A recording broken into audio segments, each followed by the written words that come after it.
सिद्धेभ्यः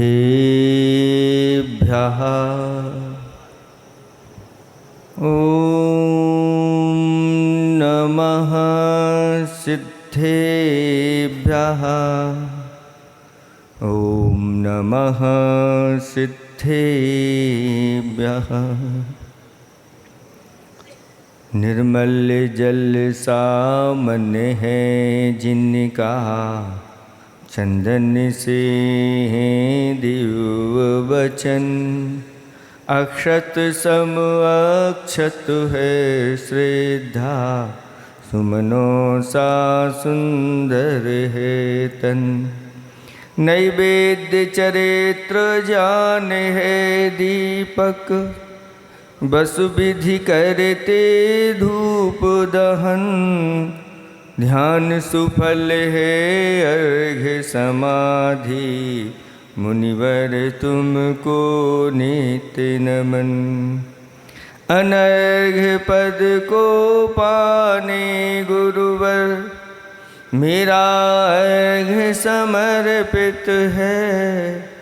एक जीवन क्या सौ सौ जीवन, गुरुवर तुम्हें समर्पित है। ऋषिवर तुम्हें समर्पित है।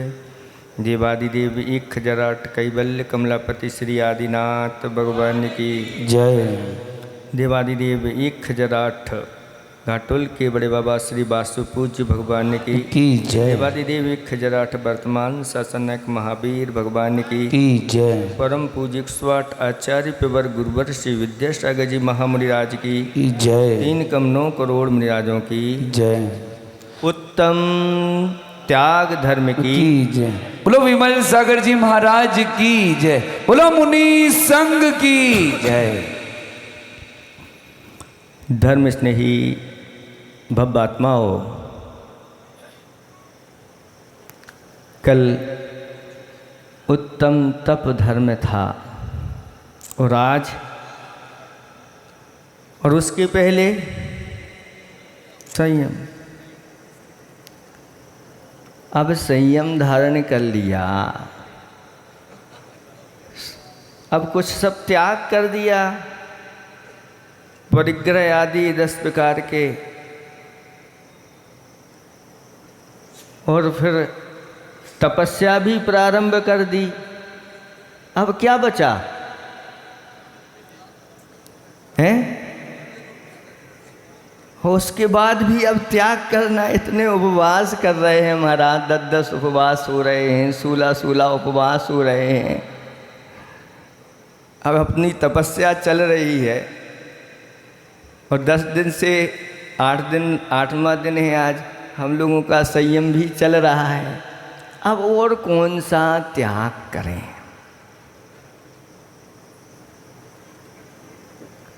त्याग धर्म की क्या आवश्यकता है? सब इतना तो हो गया। लेकिन आचार्य भगवान कहते हैं उसी का तप सुशोभित होता है जो त्याग की भावना से चलता है। अगर तप कर रहे हैं और अंदर से राग देश कम नहीं हो रहे हैं तो तप की सार्थकता नहीं हो पाती। तप तो चल रहे हैं लेकिन उसके साथ अगर दान के कार्य नहीं कर रहे हो, इसलिए कहा सावक के मुख्य धर्म क्या बताए हैं शास्त्रों में?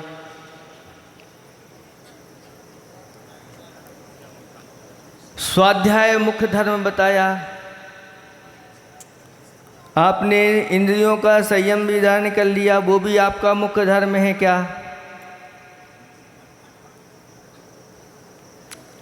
और अनेक प्रकार की आप तपस्याएं कर रहे हो तो वो भी मुख्य धर्म है क्या? 10-10 उपवास हो रहे हैं, ये मुख्य धर्म है क्या श्रावकों का? नहीं, कहीं भी शास्त्रों में इनको मुख्य धर्म नहीं बनाया। फिर किसको बनाया? दान और पूजा, ये सावय धम्मो मुख्य धर्म हैं श्रावक के। इसलिए आज त्याग के दिन जो पूजा बनाई गई वह भी कहाँ से चालू होती है? पहले श्रावक को पकड़ो। दान 4 प्रकार 4 संघ को दीजिए, धन बिजली उनहार नर भव लाहो। नर भव का लाभ उठाना चाहते हो और आप ग्रस्त धर्म आपने स्वीकार कर लिया है तो 4 प्रकार के दान निरंतर करते रहो। एक दिन नहीं महाराज, एक हमने तो कर लिया था, चातुर्मास जब स्थापना हुई थी हमने बड़े बड़े दान हमने कर दिए, अब तो 4 महीने कुछ नहीं करना है। तो भैया समझदारी से काम करना चाहिए कि 4 महीने महाराज रहेंगे और अच्छे अच्छे कार्यक्रम होना है, उसी प्रकार से हमें निकालते चले जाना है। कोई भी कार्यक्रम फीका नहीं होना चाहिए। और समझदार तो लोग रहते ही हैं, कभी भी अगर इनसे कोई से भी हिसाब किताब लगवा लो तो इनने कितने % दिया है समझ में आ जाता है, क्योंकि वह भी हिसाब किताब लगा करके ही दिया जाता है। और जब तक उसकी पूर्ति नहीं होती तब तक आगे नहीं। लेकिन हमारे आचार्य भगवंत ने बहुत अच्छे उदाहरण दिए कि प्रकृति को देखो, त्याग की महिमा अपरंपार है। आपके यहाँ मान लो कोई गाय है, वो दुधारू गाय है और दुग्ध भरा हुआ है, सुबह सुबह उसको नहीं निकालो तो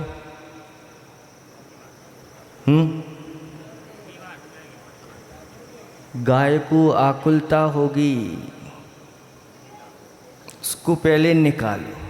नहीं रखो, अभी आगे के लिए काम आएगा, नहीं, उसको निकाल लेते हैं।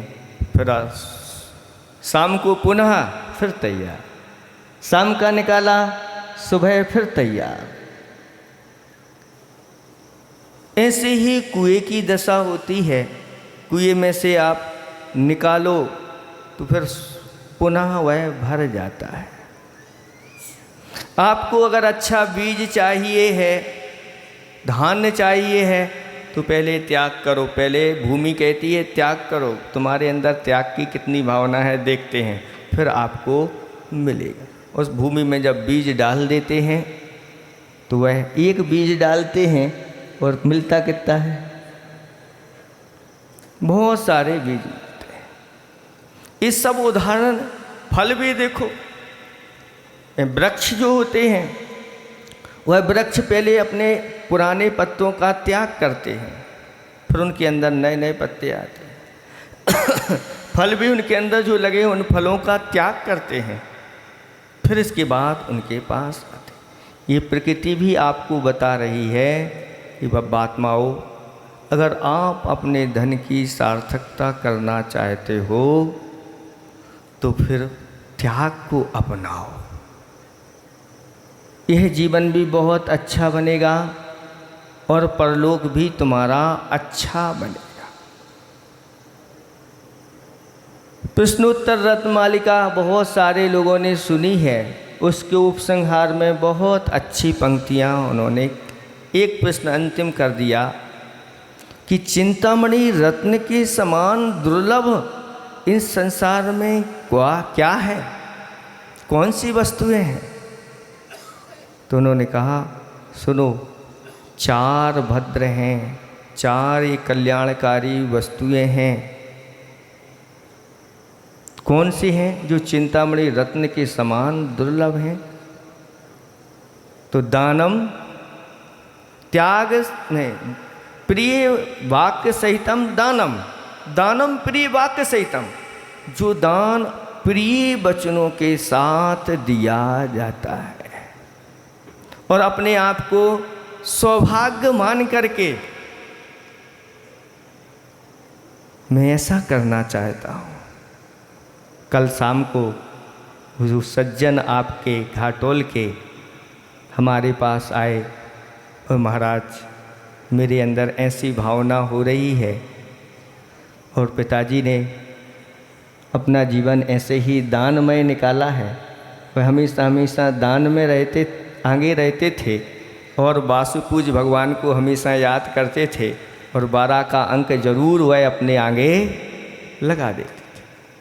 और 12 का अंक लगा करके जो दान देता है उसके जीवन में हमेशा पोबारा होते रहते हैं, यानी उसके यहाँ कभी कमी आती नहीं।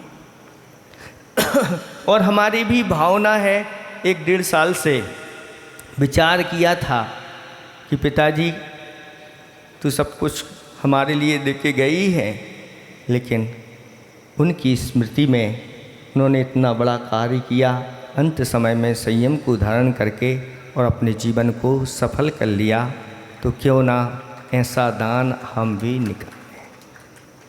ये कहलाती है उदारता दान की। ऐसा दान आचार्य भगवंतों ने कहा कि ऐसा दान क्या हो जाता है, कहते हैं वह अमूल्य हो जाता है, यानी उस दान की कोई कीमत आंक नहीं सकता। ऐसा भी प्रश्नोत्तर में किम अनर्घम, अमूल्य क्या है, ऐसी कौन सी वस्तु है जिसका कोई मूल्य आंक नहीं सकता, तो अवसरे दत्तम, जो अवसर पर दिया जाता है वह दान अमूल्य हो जाता है, उसकी कोई कीमत आंक के बता दे तो नहीं। सरस्वती भी उसकी पुण्य की महिमा के बारे में अगर वर्णन करना चाहे तो भी नहीं कर सकती, क्योंकि ये अवसर पर दिया जा रहा है। जिस समय भूख लगी हुई है और उस समय अगर भोजन मिल जाए तो देखो कैसा अब तो बस कल तक के लिए आनंद के साथ बैठते हैं अच्छे से, और जब तक किसी ने पूछा नहीं है देखो कैसी उथल पुथल मन में कैसे चलते हैं आदि आदि, लेकिन हो जाता है तो कहना ही क्या। इस दान की महिमा अपरंपार है। इस अवसर को उठा लो। आप राजस्थान वाले हैं और वो घटना सबको याद होगी कि दानवीर भामासा है, दानवीर जुड़ा है, दानों में वीर और स्वयं भी वीर थे, दानी भी थे और वीर भी थे, सेनापति थे, महाराणा प्रताप के मंत्री भी हो सकते थे, मतलब वह वीर थे। और जब उन्होंने संकल्प लिया कि जो खजाना हमारे घर में है भरा पड़ा हुआ है और पीढ़ियों से यह राजकोष से उनको मिलता आया है, क्यों ना इस खजाने का सदुपयोग किया जाए।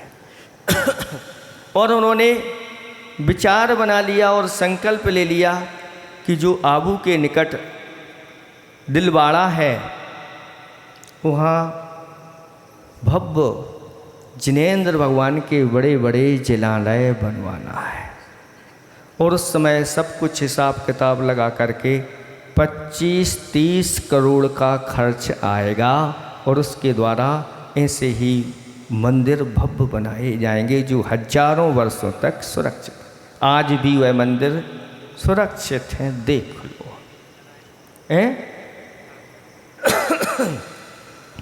और विचार बना लिया, उस समय की बात है, आज से लगभग 500 वर्ष पूर्व की बात है। और उस समय कितने 25 से 30 करोड़ की खर्च की बात है। और अगर अभी उस समय से इस समय का अगर गुणा भाग लगाओ तो कितने गुणित होगा कह नहीं सकते। उस समय 25-30 करोड़ का एक व्यक्ति अपनी तरफ से खर्च करने के लिए तैयार है। और आज अभी चर्चा चल रही थी महाराज 25-30 लाख की बात है। और इतने सारे लोग मिलकर के भी उसकी पूर्ति अगर नहीं कर पाए तो राजस्थान वालों के लिए तो ये बहुत बड़े किसकी बात होगी, आप समझ सकते हैं।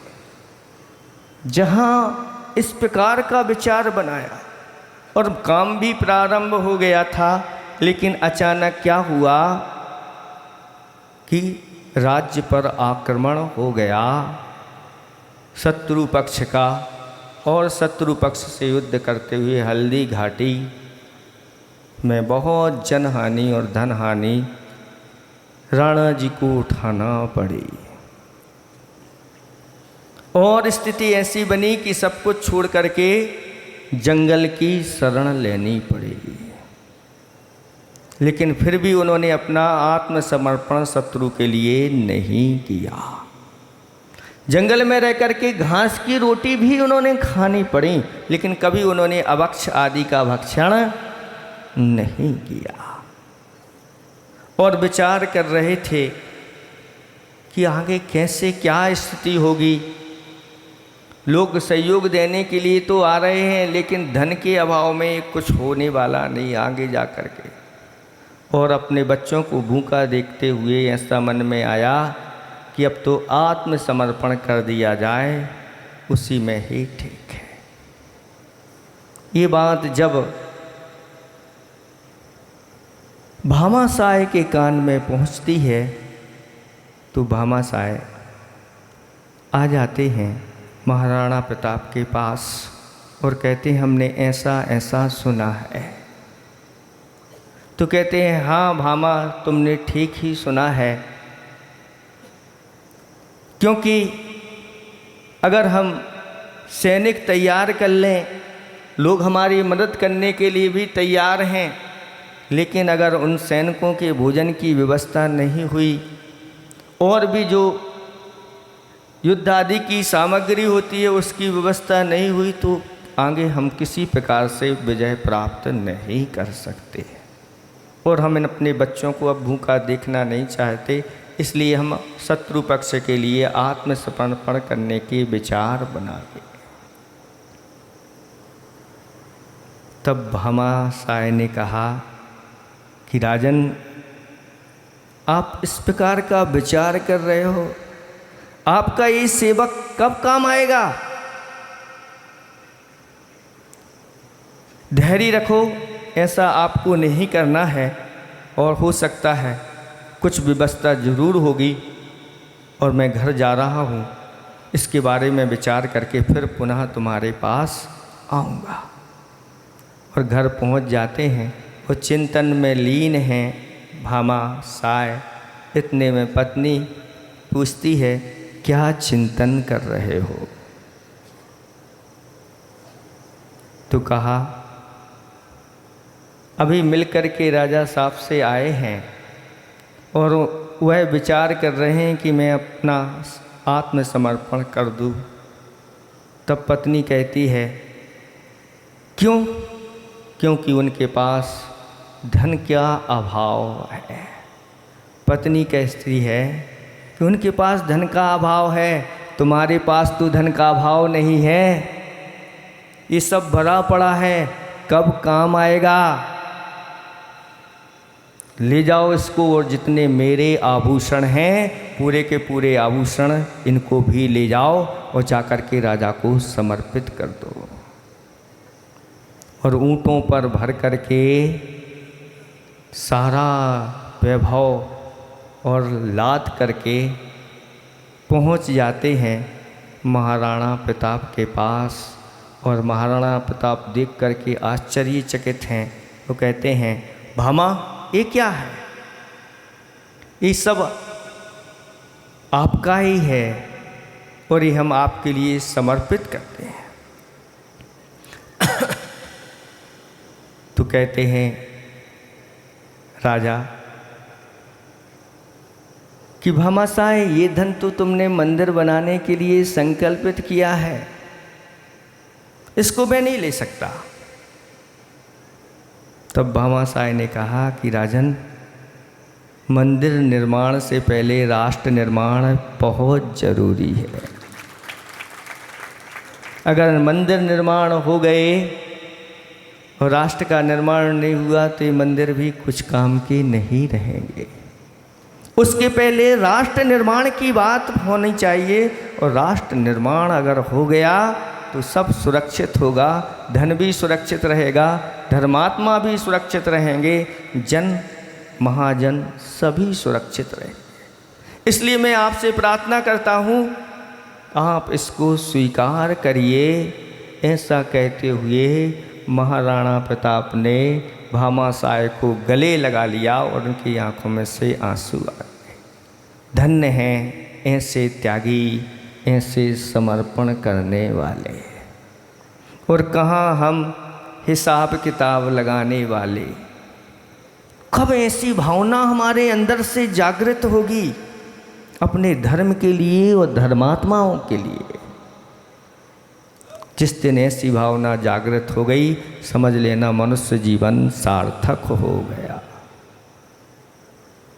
नहीं तो जोड़ जोड़ करके रख गए हैं,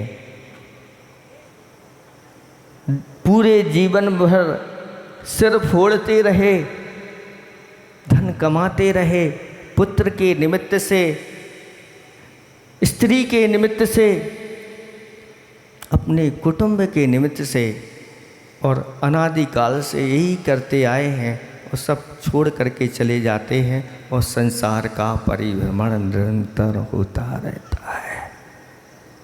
अपने दायित्वों को आप समझिए, और कहाँ किस वस्तु की आवश्यकता है, उस वस्तु की आवश्यकता की पूर्ति पहले होना चाहिए, बाद में सब और अन्य चीज़ें होती रहेंगी, होती रही हैं।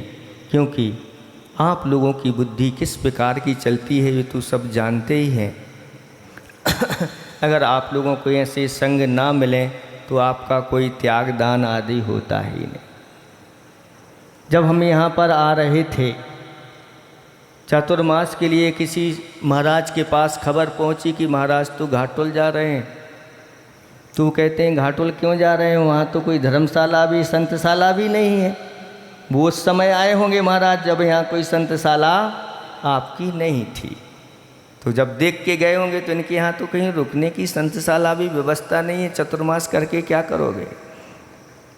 लेकिन यहाँ पर पूर्व में आपके यहाँ चातुर्मास हुए, उसी के परिणाम स्वरूप ऐसी लोगों की भावना जागृत हुई और वो संतशाला तैयार हो।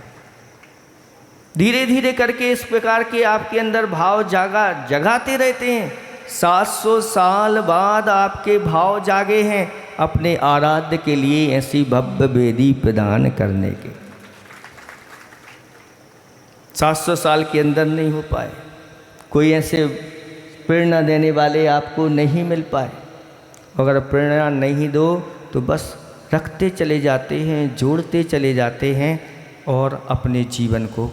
बहुत खतरनाक है ये परिग्रह। परि आसमंतात गृह्णाति इति परिग्रह, जो चारों ओर से इस संसारी प्राणी को जकड़ लेता है, उसका नाम है परिग्रह। 9 जो ग्रह होते हैं उनकी जो समस्या होती है उनको दूर करने में तो आप लगे रहते हैं। महाराज आशीर्वाद दो ये मेरे ग्रह शांत हो जाए।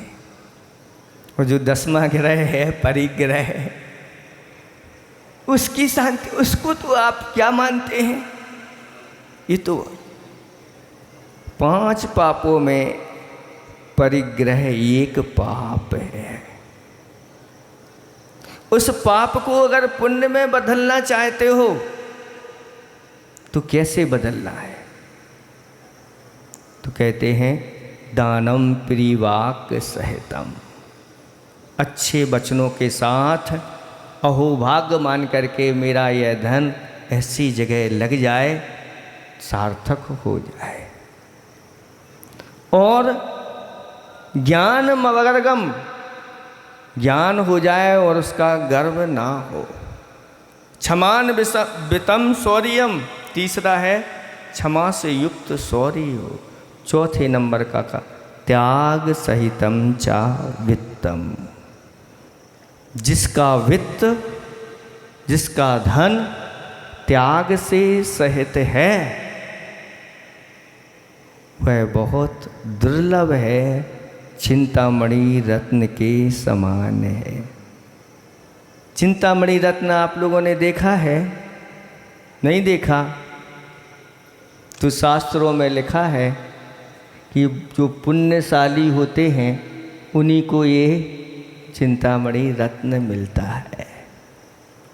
आज वो रत्न तो देखने में नहीं मिलता, लेकिन शास्त्रों में कहा है कि जो यथाजात दिगंबर मुद्रा को धारण करने वाले मुनिराज होते हैं, और ये अगर आपके घर में आ गए तो समझ लेना ये चिंतामणि रत्न आपके घर आए हैं। चिंतामणि रत्न आए हैं,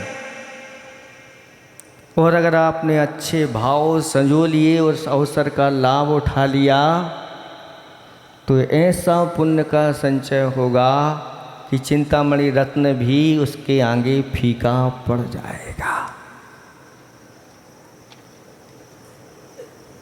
और जो कुछ चाहोगे जीवन में वो सारी चीज़ों की प्राप्ति तुम्हारे लिए होगी। इसलिए दानी के लिए कहा कि हजारों में या सैकड़ों में एक वीर होता है, हजारों में एक विद्वान होता है, लाखों में एक वक्ता होता है, लेकिन करोड़ों में एक दानी होता है। करोड़ों में एक कहा क्योंकि ये बहुत दुर्लभ चीज़ें हैं और सबको इस प्रकार की भावनाएं नहीं हो पाती। जिसका वित्त त्याग से सहित है वह वित्त फिर शोभा को प्राप्त हो जाता है। कहते हैं कि राजा और रंग की पहचान धन से नहीं होती, फिर किससे होती है? कहते हैं दान से होती है। कौन कितना दान कर रहा है उसी के माध्यम से राजा और रंग। इसका अर्थ ये है, ऐसी जो पंक्ति लिखी हुई है कि जिसने अपने जीवन में ऐसे अवसर पर दान किया है, ऐसा रंग भी एक दिन राजा के रूप में वह उपस्थित होगा। और एक राजा है जिसने अपने जीवन में दान नहीं किया, धर्म नहीं किया, वह रंग क्या, वह तो भूप कीड़ों में गया, चला गया।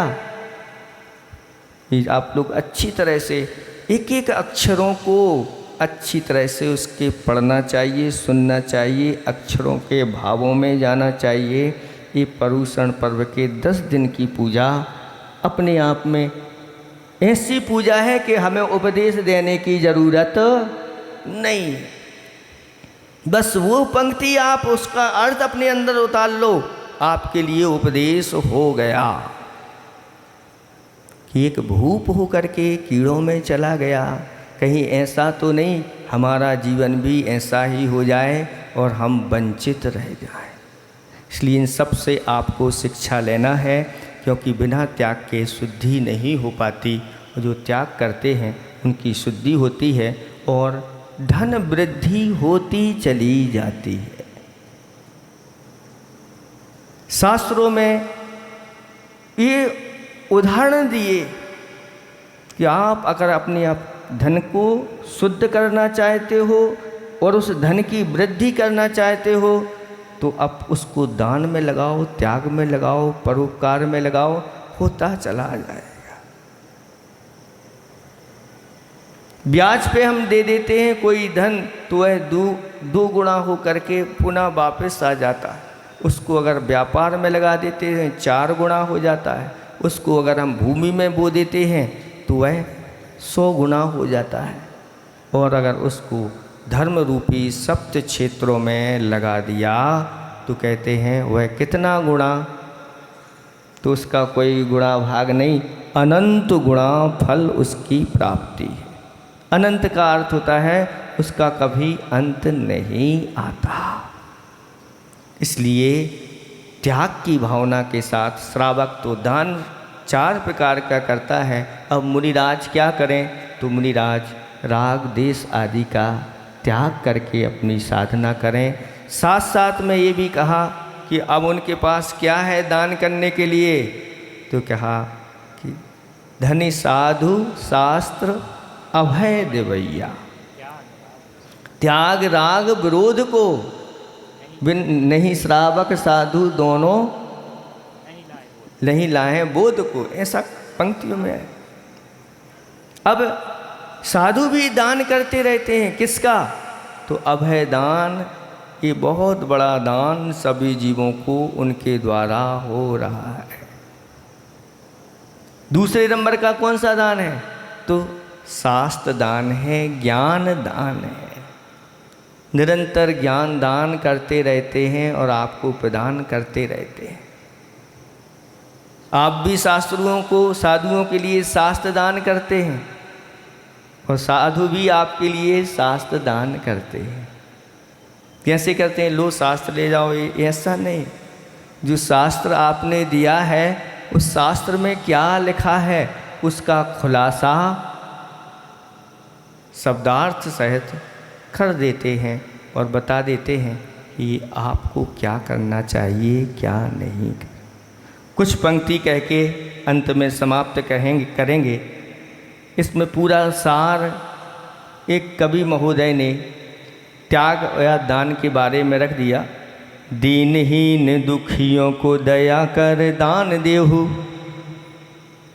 दीनहीन दुखियों को दया कर दान देहु, गुड़ियों को दान देहु मोद को बढ़ाए के,